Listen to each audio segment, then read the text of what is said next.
پشاور کے نو تعینات rationing controller محمد شہاب الدین نے کہا ہے کہ گراں فروشوں کے خلاف کارروائیوں کا آغاز کر دیا ہے۔ پشاور جیسے شہر میں کام کرنا ایک چیلنج ہے۔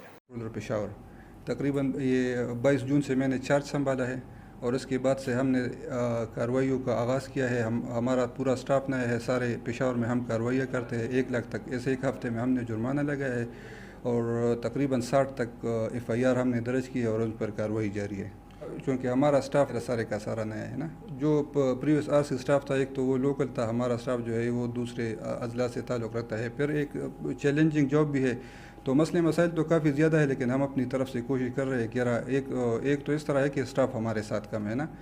اور اس بنیاد پہ چونکہ کیپٹل ہے، علاقہ زیادہ ہے، تو یہ سب سے بڑا مسئلہ جو ہے ہمارے سامنے آ رہا ہے، کیونکہ ہم نے مختلف 2 ٹیمیں بنائی ہے اور وہ مختلف علاقوں میں دن رات کام کر رہے ہیں۔ ریپیٹڈ وائلیٹرز کے لیے پھر ہم جیل کی سزا دیتے ہیں نا، اس کو پھر جیل بھیج دیتے ہیں، اس کے کاروبار کو سیل کرتے ہیں، مطلب جو بھی گران فروشی کرے گا اسے ہم جرمانہ کریں گے، اگر وہ پھر وہی ایکٹ کرے گا تو ہم اسے جیل بھیج دیں گے، اس کے کاروبار کو سیل کر دیں گے،